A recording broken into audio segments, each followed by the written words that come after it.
In 1936, American author Munro Leaf wrote The Story of Ferdinand.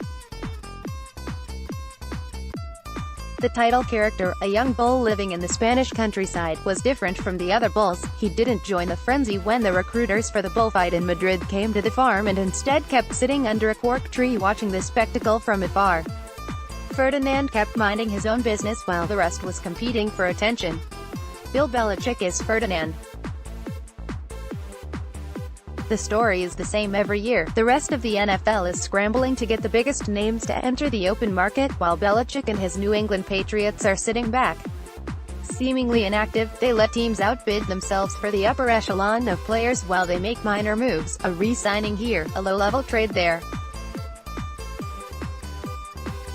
Last year was a perfect example for this approach, that once again seems to be on display in 2019. New England lost Nate Solder, Dion Lewis, Danny Amendola and Malcolm Butler during the legal tampering period, while bringing special teamer Nate Ebner, coming off a torn ACL, and rotational running back Rex Burkhead back into the fold. The four former starters, meanwhile, contributed to the Patriots getting the maximum of 4 compensatory draft picks the following year, 2 of which in the 3rd round.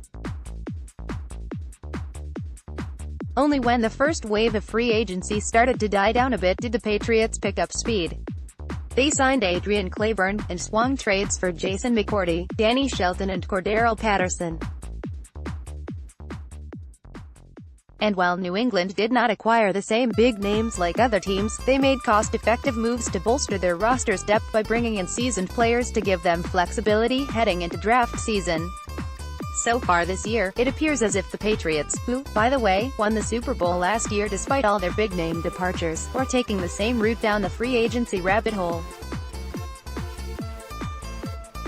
The club's biggest players to enter the market, defensive edge Trey Flowers and starting left tackle Trent Brown, were both lost on day 1 of the NFL's legal tampering period. Belichick, in true Ferdinandian fashion, sat back and waited out the storm. As colleague Alex Shane wrote yesterday in his story Why Do Patriots Fans Worry During Free Agency? New England fans have absolutely no excuse for being upset over the lack of big moves the Patriots have made during these first few days of free agency. After all, it is the same approach, discipline and value-based belief system that has helped the club stay on top of the mountain that is the NFL for the past 2 decades. Of course, this also means that the Patriots have now entered crunch time when it comes to their involvement.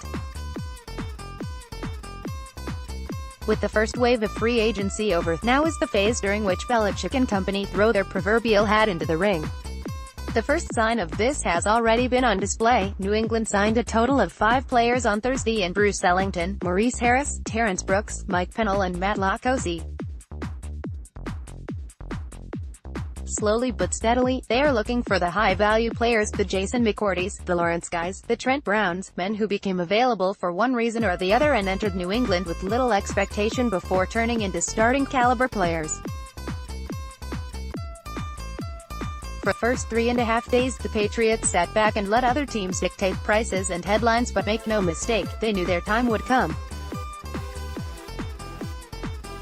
In the story of Ferdinand the Bull, the other bulls are exhausting themselves trying to impress their judges. The main protagonist, however, does no such thing, but when he enters the arena, frantically running around after getting stung by a bee, he shows who is the strongest and most impressive of all the bulls, who is the one worthy of being praised for his outstanding performance in the spotlight. Belichick, of course, enters the arena a bit differently than Ferdinand, more slowly, at least most of the times, but the impact should still basically be the same. He swings trades, signs under-the-radar players like ones already acquired on Thursday, and shows once again that financial restraint is a virtue when it comes to doing business in the NFL. In short, 2019 looks like another classic Patriots year.